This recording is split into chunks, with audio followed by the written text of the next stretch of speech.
Muito bem, caros irmãos, vamos acertar aqui a nossa posição para começarmos a nossa ministração. Meus irmãos, nós vamos falar hoje, a nossa videoaula de hoje é a número 76 e o nosso tema é Jeoás inicia seu reinado em Israel. No último estudo, nós falamos, o nosso tema foi Jeoacás reina em Israel. E agora o seu filho vai assumir o governo ali de Israel no lugar de seu pai.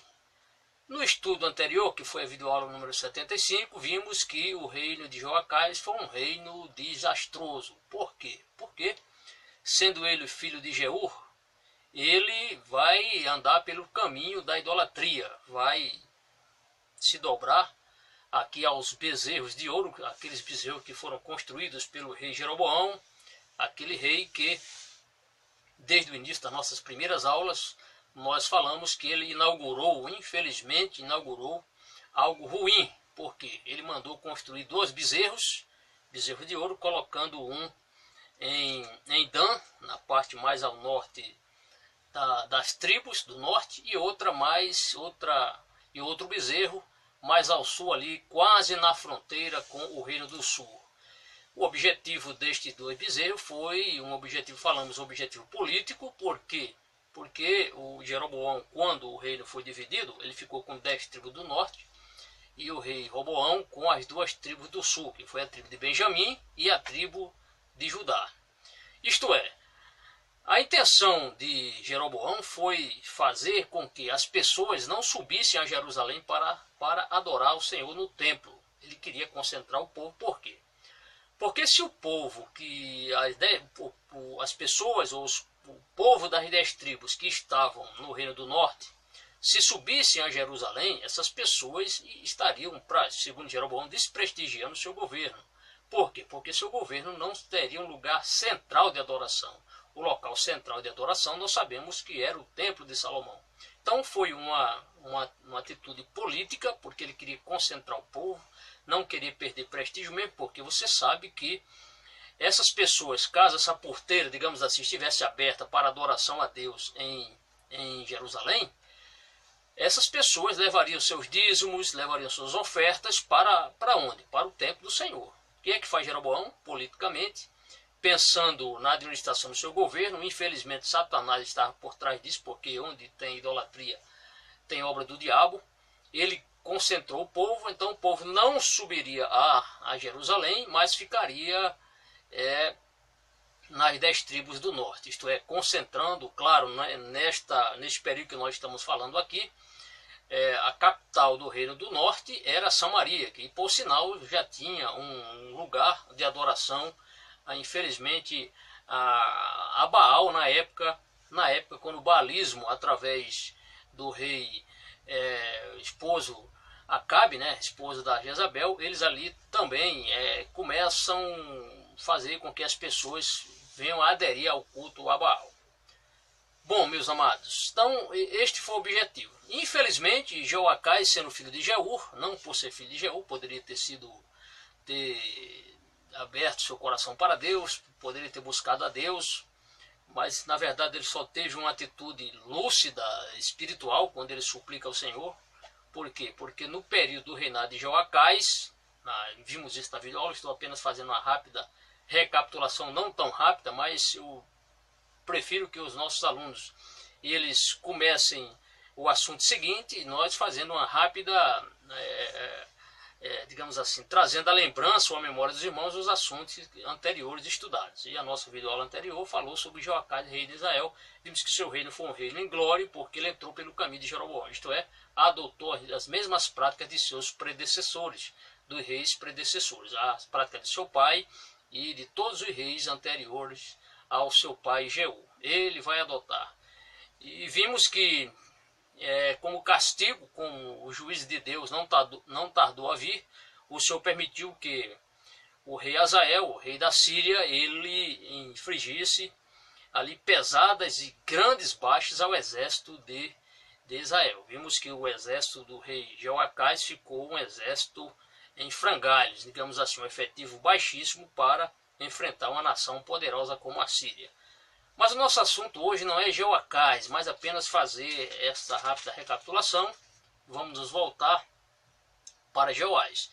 E Jeoás, nós vimos na aula anterior, já no finalzinho, nos últimos capítulos, no último versículo, o versículo número 9, ele diz assim: Jeoacás dormiu com seus pais e o sepultaram em Samaria, e Jeoás, seu filho, reinou em seu lugar. Então, sobre esse personagem chamado Jeoás,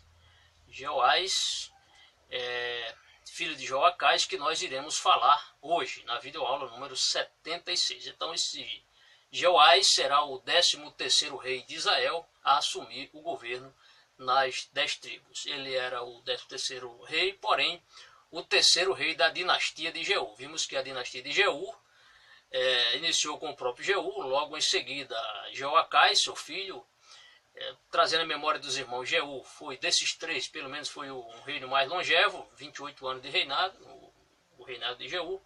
Em seguida veio o seu filho, Jeoacás, que reinou por cerca de 17 anos. E por último, esse que nós iremos falar hoje, Jeoacás vai reinar por um período de 16 anos. O nosso texto está com base em 2 Reis, capítulo 13, versículos 10 a 11. 2 Reis, capítulo 13, versículos 10 a 11. Não há um paralelo nas crônicas com relação a esse texto que nós iremos falar. São apenas 2 versículos, o estudo será muito rápido, porém muito objetivo. E o texto vai começar dizendo o seguinte: atente bem para este texto que está no versículo 10. Então, 2 Reis, capítulo 13, versículos 10, traz a seguinte expressão. Diz assim: no ano 37 de Joás, rei de Judá, lembrando aos nossos queridos irmãos e irmãs o seguinte, que sempre que um rei assumia o governo, seja no Reino do Norte ou no Reino do Sul, em Israel ou em Judá, o autor, seja o autor de Reis ou das Crônicas, sempre faz alusão ao período do reino, seja do Norte ou seja do Sul. Neste caso aqui, ele vai falar, nós iremos falar sobre o rei de Israel, o rei que vai assumir o governo. E ele faz alusão ao rei que estava reinando, no caso aqui, em Judá. E é mencionado o nome Joás aqui. Então, no ano 37 de Joás, por quê? Porque Joás teve um reino bastante longevo. Ele reinou cerca de 40 anos ali em Judá. Voltemos ao versículo inicial, versículo 10. No ano 37 de Joás, rei de Judá, começou a reinar Jeoás, filho de Jeoacás. Veja bem que esses nomes parecem nos confundir, né? A gente fala Joás, depois falamos Jeoás, acrescenta aqui a letra E, né? E fala filho de Jeoacás. Então os nomes, esses 3 nomes hebraicos aqui, são muito parecidos, né? Aliás, o nome Jeoás e Joás são 2 formas do mesmo nome no hebraico. E o texto diz: rei de Judá começou a reinar Jeoás, filho de Jeoacás, sobre Israel em Samaria, e reinou 16 anos. Então ele inicia mostrando que o rei que estava reinando em Judá era o rei Joás. Isto é, quando o rei Jeoás assumiu o governo, só restava apenas 7 anos, segundo o autor aqui nos mostra, para o final do reinado do rei Joás. E ele diz mais: filho de Jeoacás, sobre Israel em Samaria. Por quê? Claro, você sabe que Samaria era a capital de Israel, veio a ser a capital de Israel. Aquele local alto que foi comprado por um rei. Estão lembrados? Já comentamos isso, né? Só para lembrar os nossos irmãos. Foi comprado ali pelo rei Onri, que foi pai de Acabe, para ser a capital do reino do norte. Então, ali está a capital do reino do norte. Ele reinou, claro, nas 10 tribos, tendo como capital Samaria. E ele reina por 16 anos. Isto é, um ano a menos, né, do que reinou seu pai Jeoacás. Jeoacás reinou 17 anos, Jeoás 16 anos, e o seu avô Jeú, rei de Jeoás, avô de Jeoás, reinou por cerca de 28 anos. O versículo número 11, nós veremos que este personagem, este rei Jeoás, ele será alguém contumaz. Aliás, era contumaz os reis de Israel, todos eles adotarem o caminho de Jeroboão, infelizmente. Jeú, vimos que, voltando aqui a falar um pouco sobre Jeú, estamos falando acerca da sua dinastia. Logo esse rei Jeoás assumiu o governo aqui, acabamos de ler. E essa dinastia será uma dinastia que não adotou o baalismo. Vimos que Jeú rechaçou o baalismo, exterminou toda a corrente do baalismo, inclusive os sacerdotes de Baal, todos foram mortos. Mas ele não esboçou nenhuma reação para extirpar estes 2 bezerros de ouro. Por quê? Eu penso comigo que justamente por uma questão política, apesar de não justificar. Não justificar. Por quê? Porque ele não queria perder prestígio, não queria perder os impostos das pessoas que moravam no Reino do Norte, porque se essas pessoas subissem a Jerusalém, logicamente pagariam seus impostos ali no templo. Né? Todo judeu todo israelita acima de 20 anos, obrigatoriamente tinha que pagar seu imposto. E fora os dízimos e as ofertas. Então, o que fez Jeroboão, voltando aqui, este personagem que infelizmente é muito citado na Bíblia, mas não é exemplo nenhum. É um mau exemplo esta figura. Então falaremos durante esses estudos e outros estudos seguintes, falaremos bastante sobre este rei Jeroboão, que foi a pessoa que mais influenciou a idolatria destes 2 bezerros. Aliás, foi ele que, conforme nós já falamos, que inaugurou este culto idolátrico em Israel. E os outros reis que o sucederam, todos eles adotaram também. Apesar de outros reis como Acabe ser mais voltado para o baalismo, mas de forma alguma ficou de lado o culto aos 2 bezerros de ouro, um que estava em Dan, outro em Betel. Bom, então o rei Jeoás, ele será uma pessoa, não era para ser diferente, infelizmente, porque seu pai foi idólatra, o seu avô foi idólatra, e os outros reis que o antecederam, seus predecessores também foram idólatras, ele também vai entrar por esse caminho da idolatria. Então será uma pessoa, mais um rei, mais um 13º rei idólatra de Israel. O texto diz, é isso que nós veremos no versículo 11. O versículo número 11 vai nos mostrar que ele seguiu o caminho de Jeroboão, isto é, adotou a mesma prática idolátrica. Observe, e fez o que era mal aos olhos do Senhor. Você já está lembrado? Se eu pedir para você dar a explicação, logicamente você já sabe dar essa explicação. Qual o maior critério para se adotar ou para alguém classificar um rei ou julgar o seu reinado? Né? Qual era o grande critério? O grande critério é ou ele fez coisas que agradou a Deus ou ele fez coisas que reprovou ou reprovaram, né? Foram reprovadas essas atitudes do rei diante dos olhos do Senhor. E o texto é bem enfático quando diz, fez o que era mal aos olhos do Senhor. Isto é, quando o rei ele era idólatra, o texto diz, e fez o que era mal aos olhos do Senhor. Principalmente a idolatria. Mas se ele fosse um rei temente a Deus, um rei que levasse o povo a meditar na lei, a buscar a Deus, então esse rei fez coisas que agradavam ao Senhor, que agradaram aos olhos do Senhor. Este rei Jeoás, ele, por ser uma pessoa idólatra, ele fez o que era mal aos olhos do Senhor. E o texto diz, vai nos mostrar aqui, né, que ele realmente aprendeu com os erros do pai. Aliás, ele não aprendeu com os erros do seu pai, deveria ter aprendido com os erros do seu pai. Porque o seu pai, no momento de lucidez, ele chegou a suplicar a Deus, e Deus ainda teve misericórdia enviando o Salvador. É isso que mostra o versículo 5 de 2 Reis, capítulo 13. Deveria ter aprendido com os erros do seu pai. Infelizmente, ele andou pelos caminhos do seu pai. E o texto diz o porquê ele fez o que era mal aos olhos do Senhor. Observe, não se apartou de nenhum dos pecados de Jeroboão. Ele não se apartou de nenhum dos pecados de Jeroboão. Quando a gente fala pecado de Jeroboão, isso aí já é corriqueiro, estamos falando aqui, é uma coisa já óbvia, mas é bom até o óbvio nós falarmos, é que ele adotou as práticas idolátricas de Jeroboão. Qual eram as práticas idolátricas? O culto aos bezerros de ouro. Ele se prostrou aos bezerros de ouro, ele serviu aos bezerros de ouro.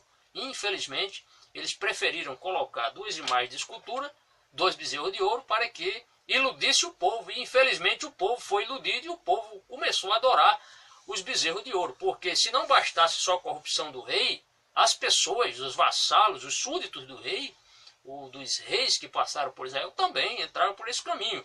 Eu não quero dizer que todos israelitas, não queremos de forma alguma admitir isso, nem dizer porque não há base bíblica para isso, para dizer que todos foram idólatras. Nós sabemos que o Senhor tinha ainda algumas pessoas tementes em Israel, com raras exceções. Então o texto diz, vamos voltar aí, fez o que era mau aos olhos do Senhor, e diz porque não se apartou de nenhum dos pecados de Jeroboão, filho de Nebate. Isto é, apesar do baalismo ter sido extirpado, mas havia ainda um culto talvez até pior do que o baalismo. Por quê? Porque o povo serviu também a este bezerro de ouro. O povo não ia para o templo em Jerusalém. O povo não subia para pelo menos aquelas 3 festas anuais em Jerusalém, as festividades. O povo não subia. Isto é, deixava de observar o que a lei determinava, o que a Torá determinava. Todo judeu, pelo menos, tinha que comparecer às festas ali em Jerusalém, no templo do Senhor, e ficaram ali concentradas ali nas 10 tribos. E o texto diz, filho de Nebate, claro, Jeroboão, que fez pecar a Israel, porém andou neles. Isto é, mais um rei idólatra, né? Essa marca indelével da idolatria é o que nós vemos aqui. O texto mostra, e com isso, por esse caminho da idolatria, o reino de Israel foi cada vez mais se enfraquecendo, até culminar com a sua ida para o cativeiro. Israel será, nós veremos isso nos estudos posteriores, né, mais à frente, vai demorar um pouquinho a chegarmos ainda, mas observe que Israel vai aos poucos definhando, idolatria após idolatria, reis idólatras, uma sucessão de reis idólatras, e ali o povo vai se acostumando com esse culto, né? Deixa de adorar a Deus para adorar os bezerros de Jeroboão, infelizmente. Então mais um rei e mais uma decepção para a casa de Jeú. Então, lembrando os irmãos que estamos, estes 3 reis, Jeú, Jeoacás e Jeoás, veremos outros reis ainda mais à frente, eles pertencem à dinastia de Jeú, e será uma dinastia bastante longeva, cerca de 100 anos aproximadamente, uma das maiores dinastias de Israel, mas não há nada aqui louvável, porque este rei, filho de Jeú começou até bem, cumprindo a determinação do Senhor em exterminar o baalismo, né? Vimos que ele fez isso, vimos que ele matou Jezabel, enfim, Jorão, Acasias, mas os idólatras, os próprios sacerdotes, mas não exterminou ou não baniu de uma vez por todas, não fez uma limpa ali espiritual, né, desarraigando toda a idolatria em Israel. Com isso, Israel vai sofrer e vai cada vez mais se enfraquecendo. E aqui termina o nosso estudo. Quero dizer aos nossos amados irmãos que nós estamos colocando todos os nossos vídeos, claro, não dá para colocar todos os nossos vídeos no YouTube, mas aos pouquinhos vamos colocando aí, né, por dia, quem sabe, uns 3 ou 4 ou 5, já temos alguns vídeos. Você vai aí, inscreva-se no nosso canal, tá bem? Para você sempre assistir os nossos vídeos, compartilhe essa mensagem no seu Facebook também, nos ajuda a propagar a palavra do Senhor, mostrando, e você verá, porque Israel irá para cativeiro na Assíria, de onde infelizmente não irão voltar mais, ou não irá voltar mais. Israel não vai voltar. E aí vamos tratar depois só com Judá, tá bem? Bom, meus irmãos, fiquemos por aqui. Próxima aula eu lhe convido para assistirmos a nossa videoaula número 77, cujo tema será Fim do Reinado de Joás em Judá. Então não confunda Joás ou Joás com Jeoás, tá certo? Jeoás é rei de Israel e Joás é rei em Judá. Não confunda, tá certo? Apesar dos nomes parecerem bastante, não confunda, tá bom? Bom, meus queridos, fiquemos por aqui. Que Deus abençoe a todos e nos acompanhe, tá bom? Fala no YouTube, acesse Moisés Câmara, coloque o número da aula, videoaula número 1. Se você que perdeu as primeiras videoaulas, que tal você assistir a partida número 1? E aí você vai entender todo este período chamado Nação Fragmentada, que começou no ano 930 ao ano 586 a.C., um período importante. Teremos aqui estamos, né, aqui compartilhando profundos ensinos, maravilhosos ensinos. Cada vez mais nós estamos aprendendo a palavra do Senhor, tá bom? Então compartilhe, inscreva-se em nosso canal, nos ajude a disseminar a palavra, para que as pessoas creiam mais e mais neste todo e poderoso Deus de Israel. Que Deus lhe abençoe, em nome do Senhor Jesus Cristo. Até a próxima.